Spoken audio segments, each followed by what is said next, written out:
La radio est un art aveugle. Yeah, it's quite cool. Et ensuite, Au début, c'était des déformations, c'était des coupures. il y avait un crocodile qui dormait dans l'herbe. Et ensuite, les bébés sages, ils s'étaient perdus. Énormément, très méchants. Bonjour, bienvenue à tous et toutes dans l'univers sonore des interviews d'Eric Cooper, ce podcast natif qui vous permet de découvrir virtuellement des personnes passionnantes et passionnées. Avant de découvrir celle qui est actrice du podcast aujourd'hui, eh bien une petite citation de Pierre-Dominique Burgot. Les draps ont été inventés pour que les fantômes ne sortent pas tout nus le soir. Et c'est de draps dont il va être question aujourd'hui dans ce podcast avec notre actrice du podcast qui s'appelle Lara Van Koberg. Et vous lui donnez un drap et elle vous fait une robe de princesse. Tout de suite, Lara, une première question. Qu'est-ce qui vous a donné envie un jour de commencer à travailler dans le milieu de la mode et de créer des vêtements et de devenir styliste? J'avais envie de créer mon propre vêtement, ça me passionnait de me dire que je partais de rien ou d'un tissu et d'arriver à la fin à faire un vêtement. Et une styliste, c'est quoi exactement? Une styliste, elle imagine le vêtement, après elle le dessine ou pas, ça dépend. Et puis il y a tout le processus de création, donc le patronage, et puis après il faut faire l'étude de modèle, donc mettre sur un buste ou sur un corps, voir si ça tombe bien, refaire, changer tout ce qui ne fonctionne pas, refaire les patrons encore et encore, parfois 3, 4, 5 fois. Et à la fin on peut couper dans le tissu final et puis le coudre et arriver au vêtement final. Et c'est un peu ça qui est magique. Est-ce qu'on peut faire carrière dans le stylisme en Belgique ou bien il faut absolument partir en France, en Italie? Je pense qu'on peut faire carrière dans le stylisme en Belgique. Après, niveau emploi, vraiment, je trouve qu'il n'y a pas beaucoup de demandes. Mais moi, ce que je préfère, c'est créer mon projet. Et autour de moi, je rencontre plein de jeunes stylistes qui créent leur projet. Et c'est ça que je trouve passionnant. Vous auriez envie aussi de partager avec des stylistes qui viendraient de France, d'Italie ou des États-Unis? Oui, évidemment, c'est toujours intéressant de voir d'autres styles et d'autres mentalités parce que c'est hyper différent en Belgique et dans d'autres pays. Et dans ce métier, qu'est-ce qui vous plaît? Je trouve en ce moment, en tout cas, depuis que j'ai lancé Valalab, je suis hyper contente de toutes les rencontres que je fais. Je rencontre vraiment des gens hyper intéressants, autant des stylistes, mais aussi des créateurs de bijoux, de meubles, etc., des modèles, des photographes, des maquilleuses. Enfin, je trouve que c'est un monde, en tout cas le monde de l'éco-responsable, c'est un monde très bienveillant. Mais sinon, moi, ce qui me plaît vraiment, c'est vraiment créer le vêtement de A à Z et puis le voir porter sur quelqu'un d'autre. Enfin, déjà sur moi, je suis contente une fois qu'il est fini, mais de voir que quelqu'un va le porter et ça va lui plaire, ça m'émue. Et quels sont les stylistes en fait qui vous inspirent? Je pourrais pas dire que j'ai vraiment des stylistes qui m'inspirent en particulier, mais je suis plus du style à regarder tout autour de moi tout ce qui se passe et à m'inspirer plus de petits stylistes, de petites marques comme moi qui vont faire de la récup. Bon, évidemment, les grands noms, je regarde toujours ce qu'ils font parce que c'est toujours une technique de dingue, mais ce qui m'inspire plus, c'est la vie autour de moi. Et si on devrait décrire votre style à vous en 3 mots, quels seraient ces 3 mots? En 3 mots, je dirais confort, parce que je cherche toujours enfin, peut-être que je développerai après. Donc je dirais plutôt confort, éco-responsable, upcycling et accessible à tous. Étant donné que j'essaye de faire du taille unique, donc souvent élastique ou oversize, donc c'est pour moi la définition du confort et ça permet d'être accessible à toutes les morphologies et toutes les tailles de femmes. Est-ce qu'il y a un courant dans la mode que vous n'aimez vraiment pas et qui vraiment vous horripile quand vous le croisez en rue? Non, pas spécialement. Déjà, je trouve que tout le monde peut porter ce qu'il veut, il n'y a pas de jugement à avoir. Il y a des choses que moi je ne porterais pas, mais que je trouve que ça va très bien à d'autres personnes. Mais je trouve que le jugement, c'est vraiment le pire et il faut pas juger ce que les gens portent. Il y a peu, vous avez créé Valalab. Comment vous est venue l'idée de créer cette nouvelle marque de vêtements? Tout d'abord, c'était un projet qui me trottait en tête depuis longtemps. Donc en fait, c'était pendant mes études. Je devais trouver un thème de collection et j'avais pas vraiment d'idée. Et puis après, je me suis posé la question, mais c'est quoi le confort dans le vêtement ? Mais le confort, ça peut pas être un thème parce qu'au final, toutes les marques cherchent le confort dans le vêtement. Donc j'ai décidé de chercher un peu plus loin et je me suis demandé où est-ce que moi je me sens confortable. Donc ma réponse à moi, c'était un peu chez moi, dans mon lit, dans mon canapé, etc. Et donc je me suis dit que j'allais exploiter cette piste et j'allais exploiter le linge de maison. Mais après, je me suis dit, c'est vraiment con d'acheter du nouveau tissu alors qu'il en existe déjà beaucoup sur Terre. Donc c'est là que je me suis orientée vers la récup. Donc j'ai un peu cherché, voir si je pouvais récupérer des draps de lit, des couettes, etc. pour en refaire des vêtements. Et c'est comme ça qu'est né le projet. Donc j'ai commencé ma collection de fin d'études. Après, j'ai fait encore 1 an d'études en maille, donc rien à voir. Et c'est qu'après, le projet me trottait tellement dans la tête que je me suis dit, bon, maintenant, je me lance. Je vais chercher des fournitures et je fais des modèles. Et d'où vient ce nom, Valalab ? Valalab, il faut le découper. Donc Va, ça vient de mon nom de famille, Van Coberg. Lala, c'est mon prénom d'enfance. Et Lab, c'est la référence au laboratoire. Parce que moi, je trouve que mon atelier, c'est un peu comme un laboratoire. Parce qu'au final, je cherche, je coupe, j'associe. Enfin, c'est un peu comme des formules chimiques. Alors, est-ce que pour créer un vêtement, est-ce qu'il vous faut spécialement des grandes pièces, hein, par exemple un grand drap ou une grande couette, il ne faut pas de thé d'oreiller. Est-ce que vraiment vous savez créer à la fois avec des petites pièces ou il vous faut vraiment des grandes pièces ? On peut faire de tout, mais moi ce que je préfère vraiment c'est avoir des grandes pièces. Donc dans l'upcycling, il y a des personnes qui récupèrent des vêtements pour en refaire des vêtements. Mais moi ce que je préfère, pourquoi aussi je me suis tournée vers le linge de maison, c'est que je peux avoir des grandes surfaces et comme ça je peux vraiment mettre mon patron dessus et couper vraiment la forme que je veux, tandis que dans un vêtement je suis vite limitée. On peut aussi bien sûr faire avec par exemple des thés d'oreiller, donc ça c'est aussi pour une des prochaines capsules, j'y pense. Mais moi vu que j'aime bien les grandes pièces et pouvoir faire ce que je veux, ce qui m'intéresse c'est vraiment les draps de lit, les tentures, les couettes, etc. Alors comment se déroule le processus créatif ? Vous avez donc un drap en face de vous qui, on le précise, a été nettoyé. Est-ce que vous avez l'idée avant ou bien c'est le drap ou la pièce de tissu qui vous inspire ? Alors pour l'instant, je fonctionne par capsule. Donc je crée d'abord le modèle et puis je le décline en différents tissus. Donc j'ai plutôt un modèle en tête et puis je vois dans tout ce que j'ai comme tissu ce qui pourrait aller comme tissu. Après j'ai une autre contrainte, c'est que les tissus sont en quantité limitée, donc parfois je mets mon patron dessus et je vois que j'en ai pas assez et je suis très triste parce que je voulais vraiment avoir une robe dans ce tissu là, mais c'est comme ça, je garde le tissu pour un autre projet.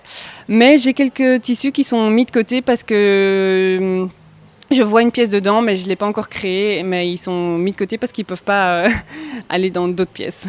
Et comment vous faites pour trouver la matière première ? Alors déjà, rien que mon stock personnel, j'avais déjà pas mal de draps de lit, tentures, etc. Ma famille aussi. Ma grand-mère m'a donné vraiment beaucoup de textiles.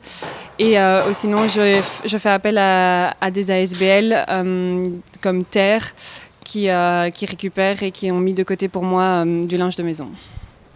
Quand on regarde une couette, ça ressemble à une couette. Quand on regarde un drap, ça ressemble à un drap. Comment faites-vous lorsque vous transformez cette couette ou cette drap en vêtement pour qu'on ne voie pas dans le fond qu'avant c'était un drap ou une couette ? Moi je vois que c'est un drap ou une couette avant, mais c'est vrai que beaucoup de gens me sont assez étonnés de voir, quand je leur dis que c'était un drap de lit avant. Je pense qu'une fois que ça devient un vêtement et que c'est porté sur corps, on ne peut plus vraiment dire, ça devient un tissu comme un autre et c'est ça que c'est aussi pour ça que je me suis tournée vers l'upcycling. C'est un tissu et au final c'est pas grave, on s'en fout un peu de ce qu'il a servi avant. Le principal c'est son utilité de maintenant, quoi. Alors est-ce que vous pouvez nous présenter un petit peu les vêtements que vous avez déjà créés ? Oui, donc j'ai commencé par les tops. Ce sont des tops smokés, donc c'est une technique qui permet que le tissu soit très élastique. Ces tops sont upcyclés à partir d'anciens foulards. Donc chaque foulard, enfin chaque top est unique, étant donné qu'à chaque fois j'avais qu'un foulard de chaque. Donc ces tops aussi sont en taille unique, donc ils sont élastiques. On peut aller de la taille 32 à 42 environ. Après, il y a les chemises upcyclées à partir de chemises hommes. Je pense que ce sera ma plus ou moins seule pièce que j'ai faite à partir d'un vêtement déjà préexistant et pas d'un drap de lit. Ce sont des chemises, il y a un modèle de nu et un modèle court. Et il y a des modèles soit unis, soit moitié d'une couleur, moitié de l'autre. Après, il y a une capsule, j'avais récupéré un couvre-lit en crochet. Et quand je l'ai vu, je suis tombée amoureuse et il fallait que je fasse quelque chose avec. C'était pas du tout prévu. Je l'ai intercalé entre deux capsules et donc j'ai fait un ensemble d'un petit top et d'un gilet qui sont un peu transparents. Le gilet se ferme avec un nœud à l'avant. Et après ça, il y a eu les pantalons. Donc ce sont des pantalons larges, upcyclés à partir de drap de lit et tenture. Ils sont smokés sur le côté, la taille est élastique entièrement, donc on peut. Donc ils sont aussi hyper élastiques. Donc ça, c'était les 4 capsules été. Et là, dans les prochaines capsules que je viens de finir, qui ont été shootées hier, mais qui ne sont pas encore disponibles, il y aura des vestes et des doudounes à partir de tentures et de couettes et de couvre-lit. Et il y aura des robes un peu plus tard, longues et courtes, qui sont faites à partir de drap de lit et tentures également. Vous parlez de capsules. C'est quoi ces capsules ? Alors une capsule, c'est un ensemble, c'est le même vêtement, mais décliné dans plusieurs tissus. Donc par exemple pour le top, il y a par exemple, une capsule de top, mais il y a 30 tops. Ils sont tous différents, mais tous les mêmes. C'est le même modèle, mais décliné dans différents tissus. Donc au final, on dirait presque pas que c'est le même top. Donc toutes vos pièces sont uniques. Est-ce que c'est quelque chose que vous allez continuer dans le futur, de toujours faire des pièces uniques, ou bien est-ce qu'un jour vous allez engager une équipe pour faire par exemple, si vous faites une chemise, vous en ferez peut-être 200 modèles de la même chemise ? Mais c'est-à-dire que chaque modèle est unique de par l'upcycling, par le tissu, parce que c'est ce que je récupère. Mais au final, chaque top, c'est 30 les mêmes. Mais après, je ne compte pas en faire non plus des quantités astronomiques. Donc ça sera des pièces rares. Alors, présenter des vêtements, il faut des mannequins. Est-ce que vous êtes le mannequin de vos créations ou bien vous faites appel à d'autres mannequins ? Alors moi j'ai vraiment du mal à me mettre en scène et à être derrière l'objectif, donc j'évite, mais j'essaie de le faire de plus en plus parce que je vois que beaucoup de gens se demandent qui est derrière la marque. Donc j'essaie de me présenter de plus en plus, mais pour les photos, vraiment photos, tout d'abord je fais appel à mes amis parce que j'ai vraiment des amis géniales qui savent très bien poser et qui sont très belles aussi. Mais ici pour le dernier shooting, j'ai fait appel à 2 filles que je ne connaissais pas et vraiment c'était des super chouettes rencontres. J'ai aussi fait plusieurs défilés où j'ai rencontré des mannequins vraiment géniaux. Enfin, je vous dis, c'est le monde de l'upcycling, c'est vraiment un monde hyper bienveillant et j'ai jamais encore eu de mauvais contacts dans ce monde. C'est important le choix des mannequins, c'est vous qui le faites parce qu'il faut vraiment mettre en valeur vos créations. Donc les mannequins, vous passez beaucoup de temps à les sélectionner, même si c'est des copines à vous, hein. Oui et non, je pense que déjà vu que ce sont en tout cas moi je veux que mes vêtements puissent être portés par tout le monde. Je trouve quand on me dit il y a un critère de taille, je dis non, il n'y a pas de critère de taille parce qu'il faut que tout le monde soit à l'aise dans mes vêtements. Après, j'aime bien quand même avoir des filles qui soient à l'aise avec la photo. C'est quand même ça rend quand même mieux sur les photos. Mais par exemple, hier, lors du shooting, il y avait une fille qui n'avait jamais fait de shooting et finalement, elle s'en est très très bien sortie. Mais je pense que oui, c'est important de bien choisir ses modèles. Vous faites des vêtements pour femmes. Est-ce qu'un jour, vous ferez des vêtements pour nous les messieurs ? Oui, j'espère. Oui, j'aimerais bien, mais c'est une contrainte en plus parce qu'au niveau des tailles, c'est encore différent, les femmes et les hommes. Mais j'exploiterai la piste prochainement, j'espère. On sait que la mode est très présente dans les magazines. Il y a même des magazines de mode. Vous en lisez beaucoup des magazines de mode ? Et si oui, lesquels ? Non, je lis pas beaucoup de magazines de mode. J'ai pas vraiment le temps pour l'instant. Mais sinon, oui, je me tiens quand même au courant plus par les réseaux sociaux. Je regarde la page de Elle, de Marie-Claire, etc. Vous ne lisez pas de livres non plus? J'ai pas beaucoup le temps non plus. Je lis, mais seulement quand je suis sur la plage ou au bord de la piscine. Et là, vous lisez quel genre de littérature? Oh, c'est plus des histoires d'amour, style Musso, des trucs comme ça. Et du côté film, vous regardez quand même parfois la TV, vous allez parfois au cinéma. Quels sont les films qui peuvent vous inspirer? Déjà, je regarde plus de séries, mais je regarde plus des films et des séries pour me détendre ou pas spécialement pour l'inspiration. Je préfère m'inspirer autour de moi, surtout à Bruxelles. Je trouve qu'il y a vraiment des styles vraiment particuliers. Enfin, j'adore cette ville déjà, donc j'adore me balader à Bruxelles et m'inspirer plus que dans les films et les séries. Quand vous rentrez dans un endroit qui a une odeur particulière dans cet endroit, quelle est l'odeur qui pourrait vous rappeler des souvenirs, qui peuvent être des souvenirs d'enfance ou des bons souvenirs? L'odeur, je dirais l'odeur d'une pâtisserie, ou ça me rappelle un peu les dimanches où on cuisinait avec ma maman. Et un parfum, vous avez un parfum favori? Non, je suis pas très parfum, j'ai pas vraiment de parfum favori. Je suis sensible aux odeurs et des fois je me dis ah oui, ce parfum-là c'est sympa, mais je suis pas à me dire ah oui, ce parfum-là c'est... Si quelqu'un veut se lancer également si quelqu'un veut se lancer dans le monde de la mode, quel conseil vous pourriez lui donner? De se lancer. Il faut pas attendre, il faut pas écouter ce qu'on nous dit parce que tout le monde va nous dire oh c'est dur, oh il faut... Depuis que j'ai lancé ma marque, tout le monde n'arrête pas de me dire tu devrais faire ça comme ça, tu devrais faire ça comme ça. Alors oui, je prends les idées, tout est bon à prendre, mais juste lancez-vous et vivez votre passion, mais renseignez-vous bien d'abord quand même de ce qu'il y a à faire. Et c'est important d'avoir déjà une formation. Vous avez fait des études. Si vous ne les aviez pas faites, est-ce que vous auriez pu aller aussi loin dans votre idée? Moi, j'ai besoin d'avoir un support, d'avoir des gens autour de moi pour me lancer. C'est pour ça que les études, oui. Après, je me suis lancée via Group One, donc ils m'ont aidée. J'ai un coach, etc. Qui m'aide à me lancer. J'étais en formation avec d'autres personnes parce que moi, je sais que toute seule, je me sens pas assez légitime pour me lancer. Mais je pense que si une personne a les épaules assez fortes pour le faire, il peut très bien le faire et très bien réussir. Dites-nous un petit peu sur quelle création vous travaillez maintenant? Donc là, je viens de finir les pièces hiver, les vestes et les robes, comme je disais. Donc là, maintenant, je vais clôturer ces pièces hiver et les mettre en vente. Mais maintenant, le courant du mois de décembre, je vais plus m'occuper de la communication parce que c'est une partie non négligeable. Et à partir du mois de janvier, je commencerai les pièces été. Oui, parce qu'on précise, en fait, vous faites tout toute seule. La com, les vêtements, les commandes, c'est vous qui allez à la poste, etc. Hein?